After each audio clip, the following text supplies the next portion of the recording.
Church వివరాలు ఇవ్వండి, చర్చికి వెళ్ళే వాళ్ళు వివరాలు ఇవ్వండి అని ఆర్టీఏలు వేశారు కదా. ఆర్టీఏలు వేసే రైట్ మీకే కాదు, మాకు కూడా ఉంది. మీరు మసీదులకు పర్మిషన్లు అడుగుతారు, చర్చిలకు పర్మిషన్లు అడుగుతారు, మరి మీకు పర్మిషన్లు ఉన్నాయా? కొంతమంది రాజకీయ నాయకులకి దేశం కోసం వాళ్ళు ఏం చేశారో చెప్పుకోలేరు, ధర్మం కోసం ఉన్నామని చెప్తారు. మతం అనే దాన్ని ఇంజెక్ట్ చేయాలి, సమాజం కొట్టుకు చావాలి. అన్ని మతాల వారికి ప్రభుత్వ భూముల దగ్గర ఒకే రకమైనటువంటి చట్టాన్ని అవలంబించింది. చర్చిల మీద దాడులు చేస్తూ ఉంటే, మసీదుల మీద దాడులు చేస్తూ ఉంటే ఇది తప్పు అని కూడా మాట్లాడేటటువంటి పరిస్థితి లేకుండా పోయింది. 100కి 90% టెంపుల్స్ అన్నీ కూడా ఇరిగేషన్ ల్యాండ్లోనూ మంచినీళ్ళ చెరువు గట్ల మీద అక్కడే ఉన్నాయి. మతాల మధ్య విద్వేషాలని రెచ్చగొట్టేటటువంటి వ్యక్తులు ఎవరైతే ఉన్నారో వాళ్ళను హైందవ సమాజం ఎలా కంట్రోల్ చేస్తుందో చూస్తాను. హిందూ బంధువులందరికీ కూడా ప్రేమతో మీ ధర్మాన్ని, మీ విశ్వాసాన్ని గౌరవిస్తూ ఒక చిన్న మాట మీతో షేర్ చేసుకోవాలనుకుంటున్నాను. మనం అందరూ అన్నదమ్ముల్లాగా బ్రతుకుతున్నాం. కులం కంటే, మతం కంటే మానవత్వం చాలా గొప్పదని, దేశం అంటే మట్టి కాదోయ్, దేశం అంటే మనుషులై అనే భావ స్వరూప్యత కలిగిన వ్యక్తుల యొక్క ఆలోచన దృక్పథంతో ముందుకు వెళుతున్నటువంటి వాళ్ళంగా చెప్పుకుంటున్నాం. మనం భారతీయులందరూ నా సహోదరులు అని చెప్పుకుంటున్నాం. అక్కడ కులం లేదు, మతం లేదు, అందరూ మనం సమానం అనే ఆ భావ స్వరూప్యతను చూపిస్తున్నాం మనం. ఇలాంటి తరుణంలో కొంతమంది హైందవుల్లో నుండి పేటీఎం గాళ్ళు, వాళ్ళకు ధర్మ పరిరక్షణే ధ్యేయం కాదు, ధన సంపాదనే ధ్యేయం. ముస్లిమ్స్లో లేరు ఇలాంటి బ్యాచ్, క్రిస్టియన్స్లో కూడా ఇలాంటి బ్యాచ్ లేరు. అమాయకులైనటువంటి హిందూ సోదరులు వీళ్ళ ట్రాప్లో పడి వీళ్ళు ధర్మ పరిరక్షకులు అన్నట్టుగా, వీళ్ళు చెప్పేవన్నీ కూడా నీతి సూత్రాలు అన్నట్టుగా సమాజాన్ని నమ్మించి సమాజంలో మతాల మధ్య విద్వేషాలని రెచ్చగొట్టేటటువంటి ప్రయత్నం చేస్తున్నారు. ఈ వ్యక్తుల యొక్క ఆలోచన వెనకాలన్నటువంటి ఉద్దేశం ప్రభుత్వాలు, ప్రభుత్వ అధికారులు గుర్తించకపోగా వీళ్ళు చేసే యాక్టివిటీస్ ని ప్రోత్సహిస్తున్నట్టుగా, చూసి చూడనట్టు పోతున్నట్టుగా మనకి చాలా స్పష్టంగా కనబడుతుంది. ఈ విధానంలో నుండే పవిత్ర మత గ్రంథాలని అవమానకరంగా మాట్లాడుతున్నప్పటికీ కూడా మతోన్మాద భావజాలం, ఈ భావజాలాన్ని ఎవరైతే సపోర్ట్ చేస్తున్నారో వాళ్ళు ఖచ్చితంగా వీళ్ళ వెనకాల ఉండి వీళ్ళకి ఆర్థికంగా సపోర్ట్ చేస్తూ ముందుకు నడిపిస్తున్నారు. అందులో భాగంగానే వీళ్ళు రెచ్చిపోతున్నారు, పక్క మతాల్ని అవమానకరంగా మాట్లాడుతున్నారు. ఇవన్నీ జరుగుతూ ఉంటే మనం నాగరికంగా చాలా అభివృద్ధి చెందాం. మనకి మీడియా ఉంది, సోషల్ మీడియా ఉంది, అదేవిధంగా అనేక రకాలైనటువంటి మాధ్యమాలు ఉన్నాయి. ఈ మాధ్యమాల్లో తెలుగు రాష్ట్రాల్లో ఎవరి మీద దాడులు చేస్తున్నారు? క్రిస్టియన్స్ గుడుల మీద దాడులు చేసిన చరిత్ర ఉందా? లేదు. ఇతర మతాలకు చెందినటువంటి వారు ఏ ఒక్కరూ కూడా హిందుత్వం మీద దాడి చేయకపోయినా దాడి చేశారని సమాజాన్ని నమ్మిస్తూ ఈరోజు సమాజాన్ని మోసం చేస్తున్నారు. నిజంగానే ఇతర మతాలు హిందుత్వం మీద దాడి చేసుకుంటాయి. ఇప్పటి వరకు ప్రధానమంత్రులు, ముఖ్యమంత్రులు, ప్రభుత్వాలు, ప్రభుత్వ అధికారులు అందరూ హిందువులే కదా. అలాగైనప్పుడు హిందుత్వానికి, టెంపుల్స్కి, హిందువుల విశ్వాసాలకి ఇబ్బంది ఎక్కడ కలిగినట్టు? కొంతమంది వ్యక్తులు చేస్తున్నటువంటి ప్రయత్నం ఏంటంటే మతాన్ని అడ్డుపెట్టుకుని అమాయకంగా ఉన్నటువంటి దేశ ప్రజల్ని వీళ్ళకున్నటువంటి కుయుక్తితో కూడినటువంటి ఆలోచనతో మోసం చేసి దేశ ప్రజల విశ్వాసాలతో చెలగాటం ఆడుకుంటున్నారు. राजा दुबे परसों रात को क्या करा तुम लोगों ने? दिखाने के बाथरूम कर ली थी। आज के बाद ऐसी गलती नहीं होगी, पूरे हिंदू समाज से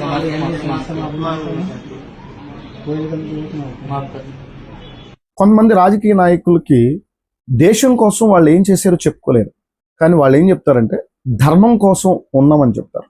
ఈరోజు ధర్మం కోసం కంటే దేశ ప్రజల కోసం మీరేం చేశారో చెప్పండి, యువతకు మీరేం చేశారో చెప్పండి, దేశ ప్రజల జీవన విధానాన్ని మార్చడానికి మీరేం చేశారో చెప్పండి.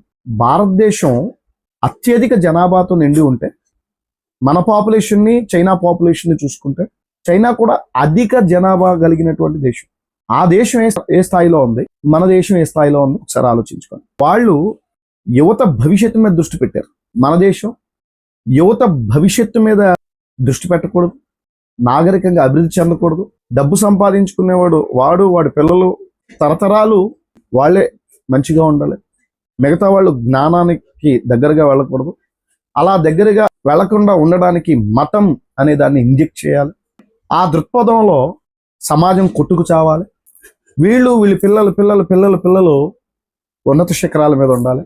జనాలు మతం మత్తులో ఉండాలి. వాళ్ళు ధనం మీద శిఖరాలు కట్టుకుంటూ వెళ్ళిపోవాలనేటటువంటి దృక్పథంతో ఉన్నారు. ఇది సమాజానికి అర్థం కావట్లా. ఈ దేశ నాయకులు ఈ దేశ అభివృద్ధి కోసం ఏ రకంగా ఏ మంచి నిర్ణయాలు తీసుకున్నారు? ఆర్థిక అభివృద్ధిలో ఈ దేశం దూసుకుపోకుండా అప్పుల ఊబిలో ఈ దేశం కూరుకుపోతుంది. ఇది దేశ ప్రజలకి సామాన్యులకి అర్థం కాకూడదు. అర్థం కాకుండా ఉండాలంటే కొంతమంది మతోన్మాదుల్ని ఈ ప్రభుత్వాలు తయారు చేసి మతం అనే ఇంజెక్షన్ని దానికి ఏదో జరిగిపోతుంది అనేటటువంటి కోణంలో సమాజంలో కొంతమందిని లేపి డబ్బులిచ్చి ప్రోత్సహించి మతం మత్తులోనికి సొసైటీ వెళ్ళిపోయేలాగా చేసి వీళ్ళు సంవత్సరాల తరబడి రాజ్యాధికారాన్ని కోల్పోకుండా ఉండడానికి చేస్తున్నటువంటి ప్రయత్నమే ఈరోజు జరుగుతున్న మత ఘర్షణలకు ప్రధానమైనటువంటి కారణం. నేను చెప్పదలుచుకున్నది ఒకటే, హిందూ సోదరులందరూ కూడా గుర్తుపెట్టుకోండి, ఈ దేశానికి ఒక రాజ్యాంగం ఉంది. రాజ్యాంగం ఈ దేశంలో ఉన్న ప్రతి పౌరుడికి ఒక హక్కు ఇచ్చింది, మత స్వేచ్ఛ ఇచ్చింది. ఈ దేశంలో ప్రభుత్వ రంగ భూములు ఏవైతే ఉన్నాయో, ప్రభుత్వ పోరంబోకులు కానివ్వండి, ఏ డిపార్ట్మెంట్కి సంబంధించినటువంటి ల్యాండ్స్ కానివ్వండి, అవన్నీ కూడా ఈ దేశంలో ఉన్నటువంటి ఎన్ని మతాలు అయితే ఉన్నాయో అన్ని మతాల వారికి ప్రభుత్వ భూముల దగ్గర ఒకే రకమైనటువంటి చట్టాన్ని అవలంబించింది. ఆ విషయం తెలుసుకోలేకపోవడం కొంతమంది వ్యక్తుల యొక్క అవివేకం. హిందూ సోదరులు నేను ఒకటే ప్రశ్నిస్తున్నాను, మీలో కొంతమంది చర్చిల మీద దాడులు చేస్తూ ఉంటే, మసీదుల మీద దాడులు చేస్తూ ఉంటే కనీసం ఇది తప్పు అని కూడా మాట్లాడేటటువంటి పరిస్థితి లేకుండా పోయింది.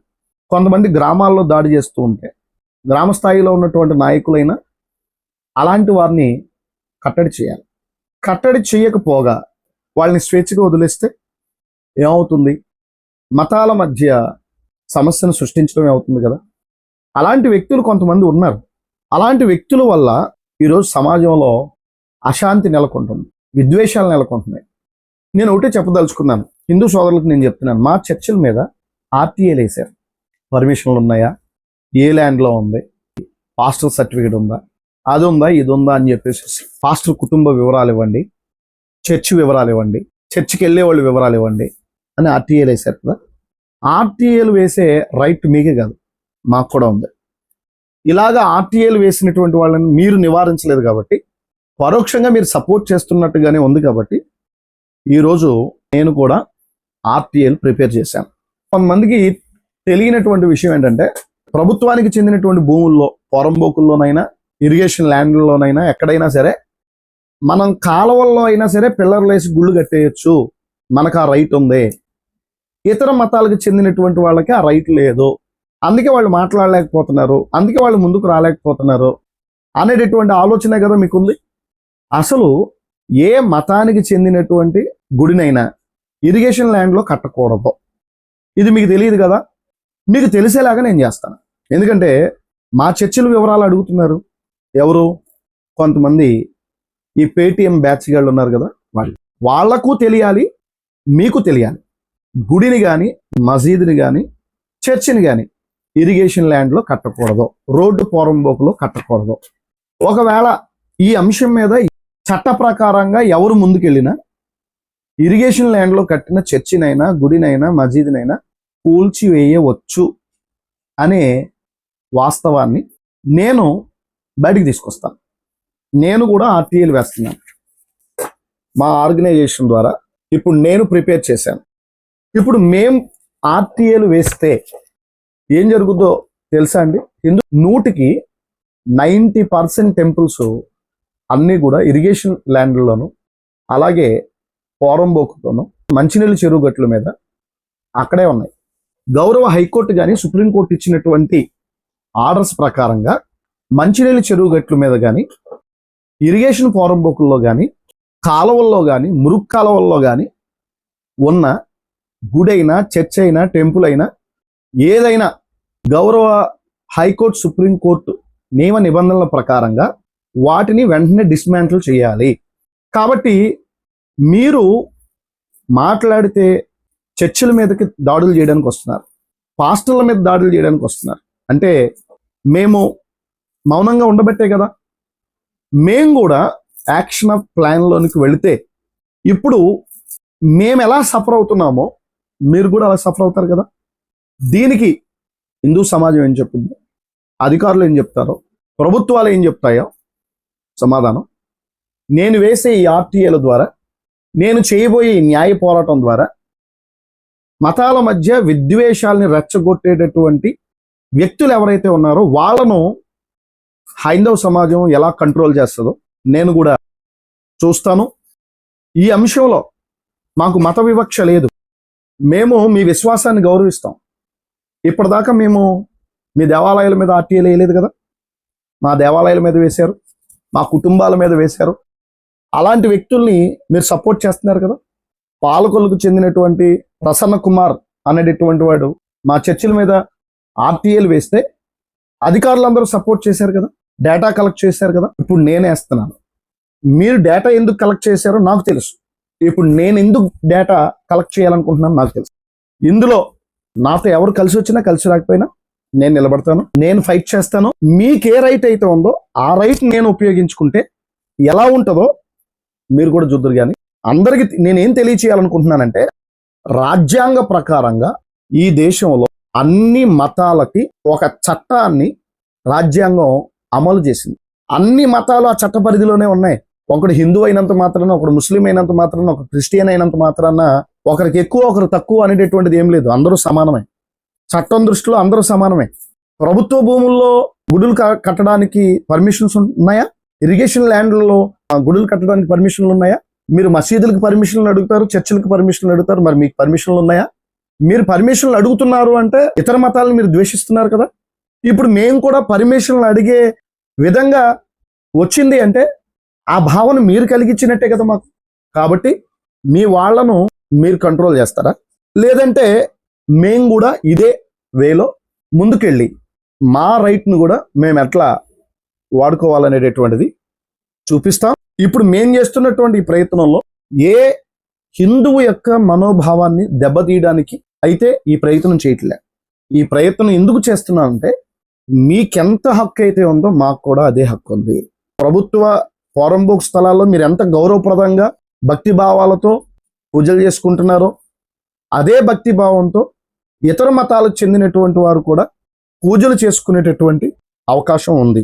అది ఎప్పుడు అంటే, మేము మీ విశ్వాసాన్ని గౌరవించినప్పుడు, మీరు మా విశ్వాసాన్ని గౌరవించినప్పుడు. ప్రభుత్వ పోరంబోకులకు సంబంధించినటువంటి అంశంలో చెప్తున్నాను నేను. చట్టాన్ని ప్రయోగించి వ్యతిరేకిస్తే దేన్నైనా పగలగొట్టాల్సిందే. మీరు మా చర్చిల మీద దాడులు చేస్తున్నారు, దాడులు చేయిస్తున్నారు. ప్రభుత్వ అధికారులను మా మీదకు ఉసిగొలిపి మమ్మల్ని ఇబ్బంది పెడుతున్నారు. ఇప్పటిదాకా అదే జరిగింది. ఇంతవరకు మేము మిమ్మల్ని ఇబ్బంది పెట్టాల. మీరు మమ్మల్ని ఇబ్బంది పెడుతున్నారు కాబట్టి మిమ్మల్ని ఇబ్బంది పెట్టాలనేటటువంటి ఆలోచన మాకు లేకపోయినా మీరు చేస్తున్న చర్యల్ని బట్టి మేము కూడా ఒక నిర్ణయానికి వచ్చాం. మీరు చేసేదానికి మేము కూడా నిర్ణయం తీసుకుని చేస్తే ఎలా ఉంటుందో చూపిస్తాం. అందుకే ఈరోజు ఆర్టీఎల్ ప్రిపేర్ చేసాం, వేస్తాం, అడ్డుకుంటాం.